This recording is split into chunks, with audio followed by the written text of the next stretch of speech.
If you're seeing this video, this is a sign. I think this is a sign.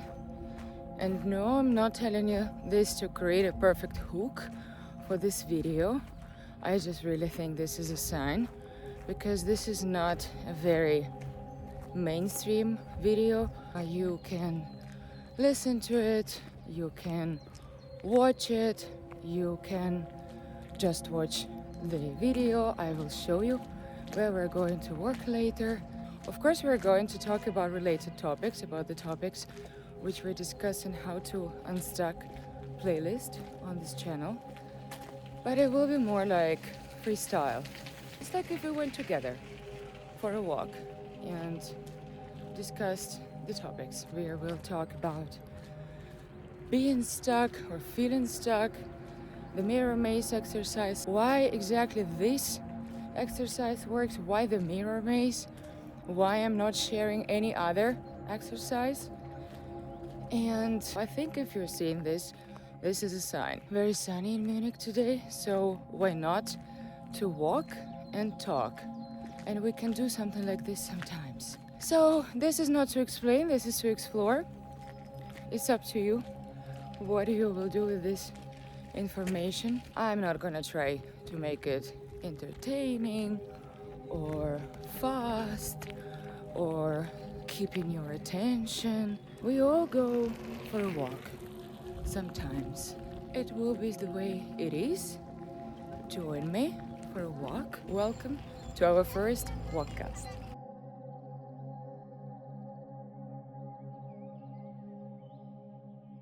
The place where we're going today is not a random place.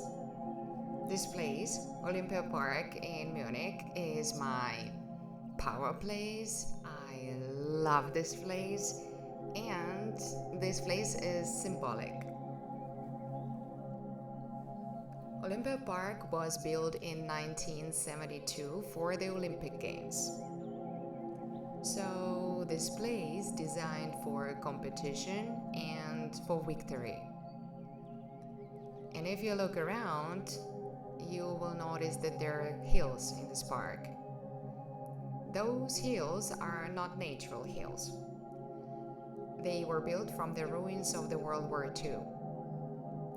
So all the destruction, all the rubble, everything was piled up and reshaped into something completely new. So this park, made for achievement and competition, literally stands on the leftovers of something lost. And yet here we are, walking through it like it's just another park, which I guess is exactly the whole point. Because your life is not a map, it's a territory, and you can rewrite that. You can take the old map, erase the map, and create a new one on the same territory. And no, this is not some abstract motivational nonsense. No, it's not magic. It's neuroscience. It's how we build new neural pathways. The brain can rewire itself. It's called neuroplasticity. And that means even when you feel stuck, even when you feel like nothing will change, it can. Your brain builds new neural pathways, new connections, all of them on the same ground where the old ones once stood. And that's why I like this place. It's not about the past, it's about what you do with this kind of stuff. So this place was built for competition and achievement, but we're not chasing anything today. We're just going for a walk. It's like a meditation. So, what do I talk about when I talk about how to unstuck? I could have called this playlist How to Get Unstuck, which, yes, would be grammatically correct. Or I could have called this playlist How to Achieve More, How to Get Something, How to Fix Your Life, or How to Fix Something Else. But I didn't call it this way because all those things, including how to get unstuck, they sound like a task to me. Like you're taking something off the list. But how to unstuck, that's a feeling. It's a feeling. I'm not talking tasks here, I'm talking feelings. It's like shaking a champagne bottle until the cork pops, and before that, you're just standing there shaking the bottle. There is all this pressure and no release, and you're waiting for it. Or it can be worse. You wake up in the morning, and it already feels like you have to carry an elephant or something on your shoulders, asking what is all this for. And that's what How to Unstuck is about. It's not about getting more, not about achieving more, winning more, optimizing yourself to some productivity robot. It's about what is it that you do when you feel stuck. That's it. Not about being more successful, more productive, or whatever the latest self-improvement trend is. It's just that moment, that feeling when you feel stuck, like when you feel like you need a spark. How to unstuck is not a goal, it's not something that you get, it's something that you feel. And this is important. This is important. It's about something that we feel. Feelings drive behavior. Now, before we go further, you see this tunnel we're walking through? When you're stuck, I think it feels exactly this. Sometimes it's short, like this one. Sometimes it's long. Sometimes it's so dark, you don't even know how to get out of there. Is there actually an end? And where is this end? And if you look up there, after that tunnel, you will see the hill.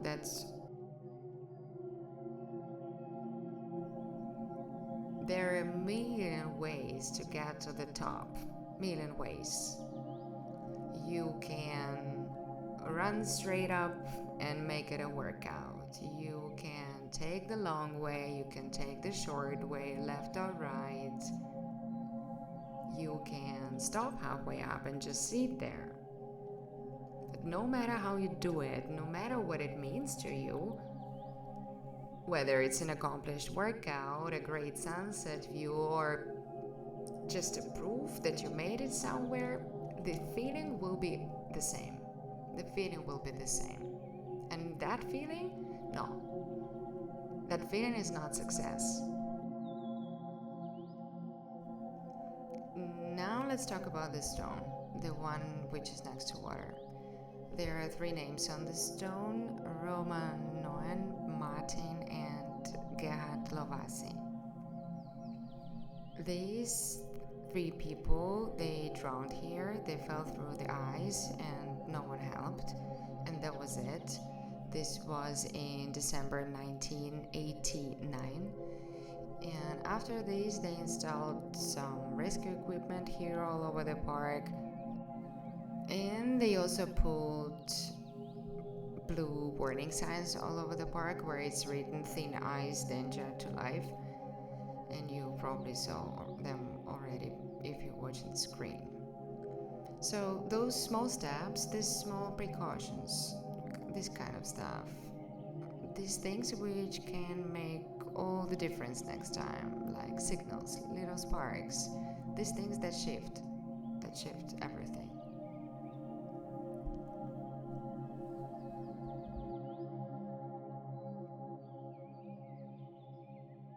And speaking of the stone, feeling stuck is basically like grief, but with more self-loathing. In my first episode, I dedicated some time to 5 stages of being stuck: denial, avoidance, or despair, or pessimism, anger, bargaining, and acceptance. And these 5 stages, they are adopted from the Kubler-Ross model of grief, which was introduced in 1969 or something. Because honestly, I feel like feeling stuck is a kind of grief, but with more self-loathing. Except that instead of mourning someone else, you're stuck mourning yourself. And it doesn't really matter what got you there. It doesn't really matter. A breakup that feels like it will never end, or moving to another country with no clue what you're doing, losing someone you thought you could never live without, abuse, physical, mental, emotional, being in a job you hate, not having a job you want, being in a relationship you hate, not having a relationship you want, and so on and so on. The worst of all, what is the worst of all is having everything you thought you ever wanted and still feeling stuck. Because being stuck is not about what you have or what you don't have. It's about what you feel. And feelings, they drive behavior. This is it.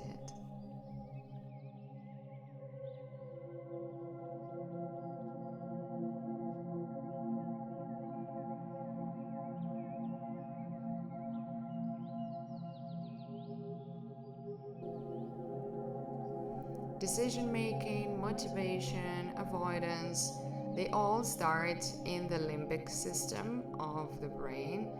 That's the emotional core of your brain. So, no, you're not just lazy, you're not just unmotivated or something. There is a system behind this.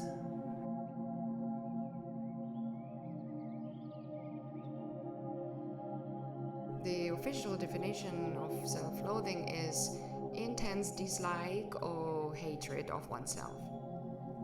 It's when someone criticizes themselves harshly, or feels unworthy, or struggles with a negative self image, or something like this. It's like your own brain working against you, creating that energetic field, making you feel stuck.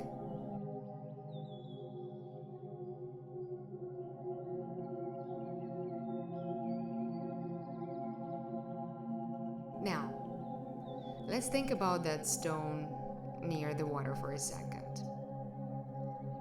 If you were gone tomorrow, what would people say about you? Not in a generic, they were nice kind of way, but really, what would they say? What was it, and how did you make them feel? Because that's exactly what the mirror maze exercise is about. In the mirror maze exercise, you need to interview people and ask them for 5 situations in which they have seen you at your best, and for 5 situations in which they have seen you at your worst.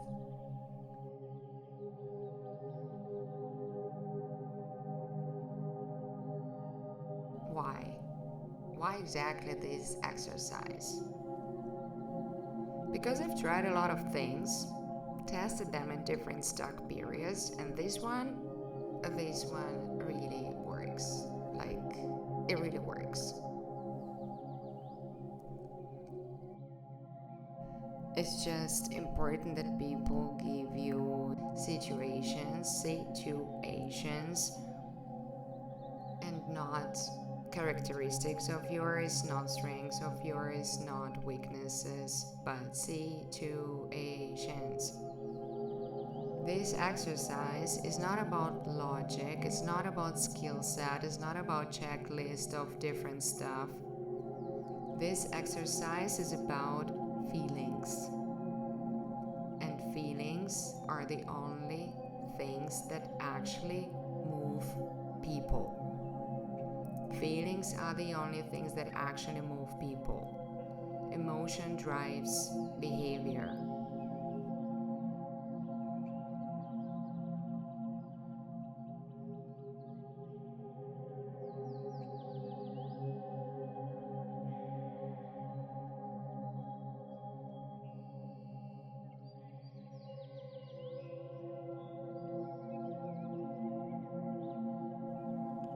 And if you're worried to hear the worst ones, that's totally fine, it's no problem. Normally, the worst ones are just the other side of the coin. Maybe you can think of the worst ones as a present, as something nice. And maybe you can use them in some innovative way. You can be like this beach, which is very remote and very inaccessible, very beautiful, and it's really, really hard to get there, and you need to plan that in advance, all that stuff, like I once did in Australia. And it's a real pain to get there, but this inaccessibility is also a part of the beauty of this beach. So if you fix this limitation, the beach will get crowded and so on, and it will lose what made it special in the first place. So if you approach the worst ones in some innovative way, it might be even nice.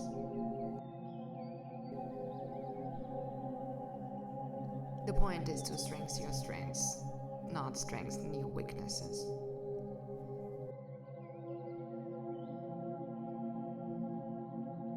You will enjoy it afterwards. Like, you will notice that even your body will maybe become like more relaxed.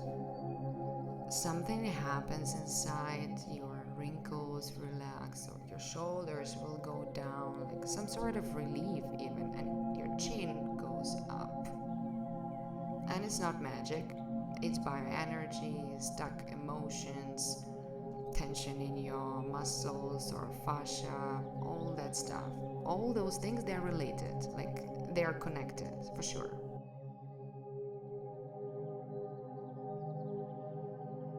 If I ever find something better, I will share it with you.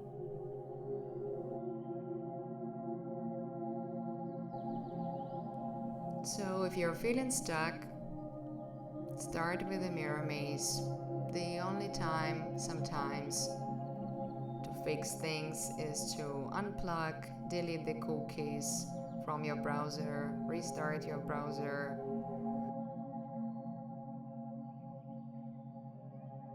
You unplug it, you restart it, and then suddenly you see things ran again. And same here. This exercise is like you connect to something which disconnected inside us.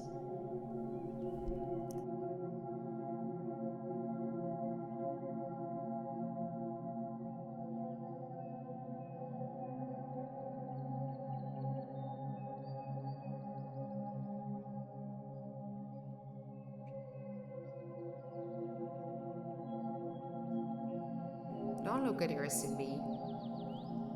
Look at what people say when you're gone. Or look at what when they say when you do the mirror maze exercise with them. If they struggle to find best, that should be something what they say when you're gone. Not just literally gone though, even though that one too. Those are the situations that need to show up in these answers. This is what you are looking for in those answers from people. Not strengths of yours, not characteristics, not how you were. Like, I did this exercise recently with someone who was getting married, and he was that my wife is always so supportive, and so on and so on. No, it's not about how supportive or something. You need to give situations. Situations. That's it. Then it already follows from there what are these characteristics. But people should share situations, not what they think. Situations are free of judgment. You can make your own conclusion after this. It's like a basic, very small qualitative research.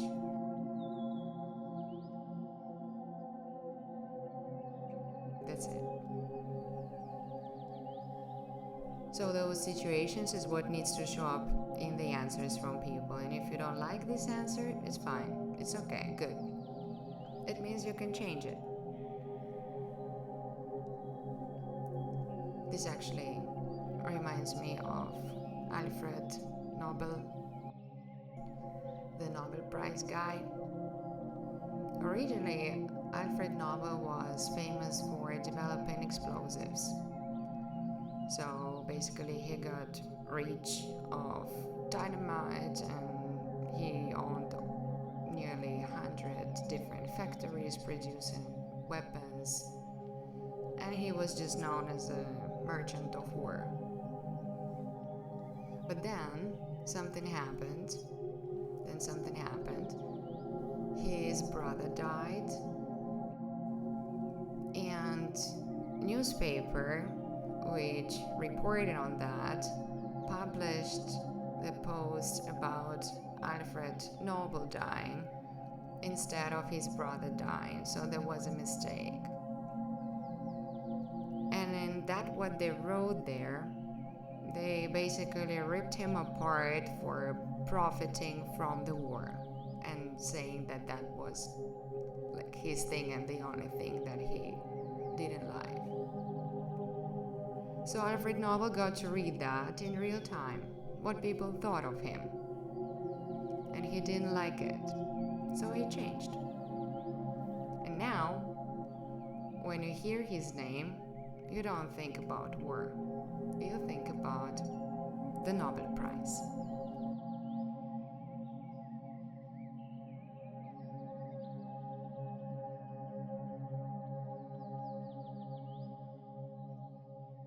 And this is what the mirror maze exercise does. It shows your own impact.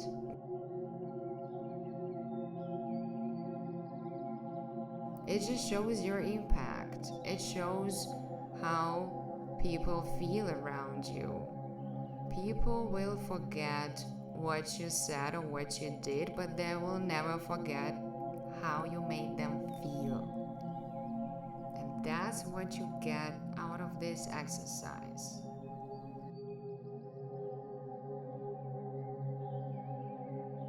To listen and to take in what others see in you.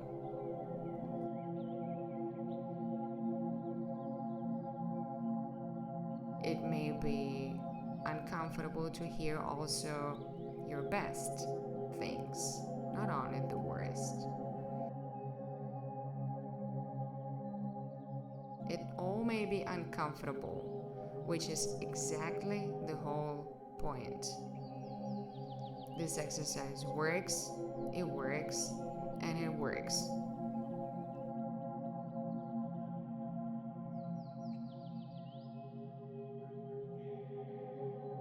You will see it's not about the big things. You will find out in these statements, in these comments, it's all just about the everyday things. The moments where you made someone feel something. And those moments, they matter. And those are the things that you're looking in their answers for. 5 at your best, 5 at your worst. It's like, what would they say at your funeral? What are the best things about you?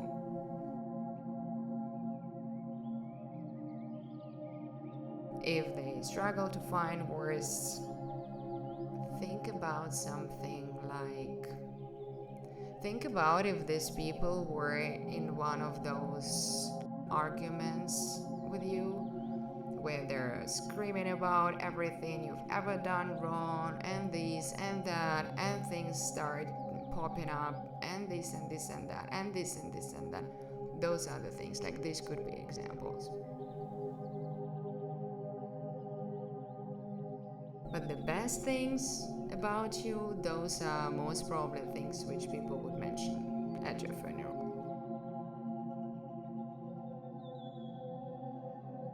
Because these moments, I think these are the moments where you were truly yourself. Like truly, truly, truly yourself.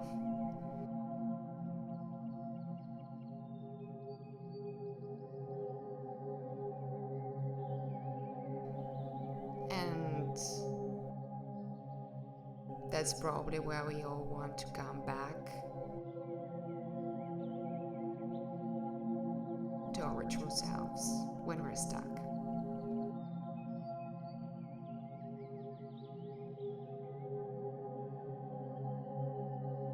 It's just a little bit more connection with those people. And I think we all agree that connection and belonging with other people is very important. I would even say it's magic. And it's also science on commitment or self-determination. All those belonging things.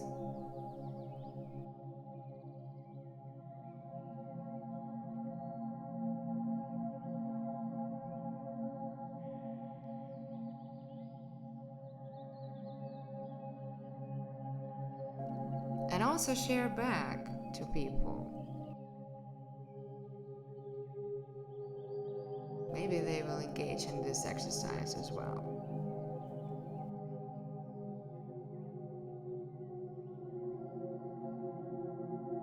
Because this exercise is about feelings, not achievements, not CVs, unless Mirror Maze was a mandatory part of HR process or something. That would be really cool.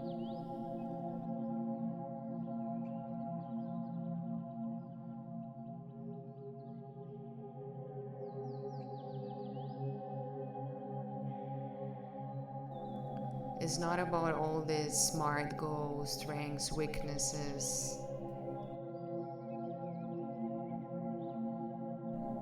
It's just you and people around you and how you make these people feel. How you made them feel. They will never forget how you made them feel. I really invite you to do this and find out this best and worst. It's a little bit hard to do this exercise. There will be some resistance. It's unusual, but it works. It really works. And if you are super pragmatist and just think about, like, there must be a reason why they teach you this exercise in one of the top business schools in the world. Like, there must be a reason for this. And your brain, it will resist this exercise. You will try to put it in something that you will do later, which is now not the priority, or into something good to know. It's okay. There is no pressure, there is no nothing. Totally fine. The thing is just that unfinished thoughts, they sort of take up space in your brain. That's called the Zeigarnik effect. It's when your brain holds into some incomplete tasks and you're constantly thinking about it, or you're like a browser with too many tabs open. There is a reason why I share this. First, this information can be and will be used later on. So why don't you do it? Just do it. Come on.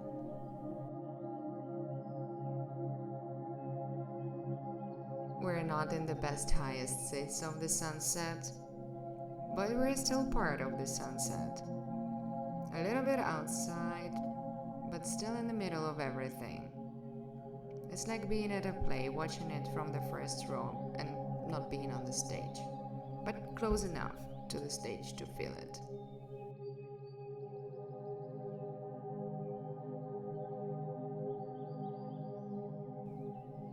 And that's exactly the point. You don't always have to be in the spotlight. Sometimes it's enough just to be present.